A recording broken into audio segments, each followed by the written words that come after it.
I'm Dr. Scott Fuller. We're going to talk about feet and common foot conditions that people ask me about when they come into my office. So we're going to discuss plantar fasciitis, bunions, turf toe, neuromas. I'll talk a little bit about neuropathy, unstable ankles. I'll work in there a little bit about hammer toes and a little Achilles tendonitis as well. So that's what we're going to address here. And I want to start off with plantar fasciitis, which is the most common thing that people ask me about, so I wanted to start there. And I give a lot of homework with plantar fasciitis, so that's what I'm going to show you here. So let's get into some home treatment and exercise. First one. So let's say that we have pain on the left foot, and it's right in the heel, and it's a classic plantar fasciitis. So let's say no one has disputed that. So what I tell people to do is use a baseball. Definitely a Red Sox baseball. They work better than any other baseball. So use that, put it on the floor, and you simply roll your foot on it like so. Okay? So what you're essentially doing is giving yourself a deep tissue massage with the baseball.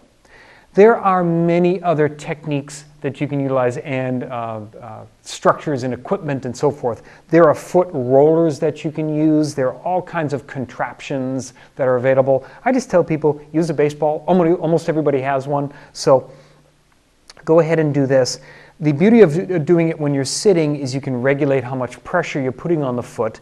And the idea is you're giving yourself a deep tissue massage. You're breaking up scar tissue. You're increasing blood flow. You're getting a little bit of neurosensory feedback as well. Okay? So you can use a baseball and you can regulate the pressure. If there's more pain near the heel, you want to focus around those areas with as much pressure as you can handle. If you do have circulation issues and you've been instructed not to do something like this, then certainly listen to your doctor and don't do that. Okay? But most of you, this will be just fine. So you roll around here. Make sure you get all areas of the foot too. Make sure you get that ball into the arch, the inside of the foot, the outside of the foot. Get it near the toes as well. Take a few minutes and do that per foot. Even if you only have plantar fasciitis on one side, you can do this on both feet. I do this all the time as a maintenance technique, as a preventative. So I have this baseball at home, at my home workstation, and I just work my feet while I'm doing other things. And so I tend to do this almost every day. Now, if you don't have a baseball, I've got a couple of other things here. Here are those dryer balls, right? It just dawned on me. Well, you could use these. If you don't mind the hard, gnarly things, some people will like this, some people won't. Okay? This one happens to be a little bit softer. This one happens to be a lot harder. Okay? So you could use that. Definitely a different sensation. If you don't like the prickly sensation on there, you could do this with a stocking foot. But I do prefer bare feet just to get a better feel for it.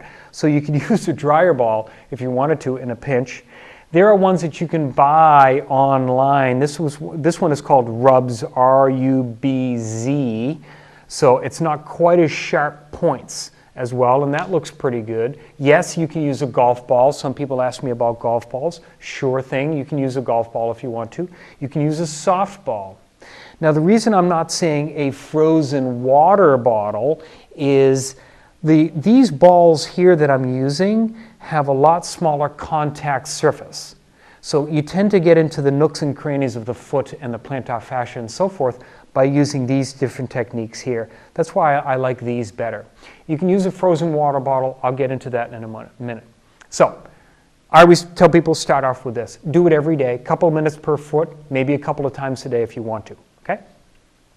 Secondly, what you want to do is warm up the ankles as well before you're going to get into the next one. So you might do some foot flexion back and forth like this. You might do some ankle circles as well, because as you know, the calf muscles and the Achilles tendon are related to the plantar fascia as well. Okay, so in a moment, we're going to talk about this as we move along. We're going to be stretching this area out. So before stretching it, you're going to warm these up and get some blood flow into those tissues. The next thing you can do before we get into calf stretches is if you have any of those rollers, one of them is called the stick. So it looks like a rolling pin, if you will, right? So you could roll that, or you could also use the foam rollers and roll out the legs to get a little bit of blood flow in there too, okay? Then you're going to move into stretching the calf muscles. Stretching the calf muscles, okay? So when you stretch calf muscles, an easy way to do it is a book. So my baseball is going to be a book. And you're going to stand like this. And imagine my foot is on a book, okay? So you're going to be stretching the calf like this. A couple of things that I recommend. Number one is do 1 foot per time, one foot at a time. And you're going to be stretching the calf in 2 ways. Number one is, let's say I'm stretching my left calf right now. I'm going to do it once with the knee locked like so, and I'm going to do it for 30 seconds. And then I'm going to do it with the knee bent for 30 seconds. And then I'm going to repeat on the other side.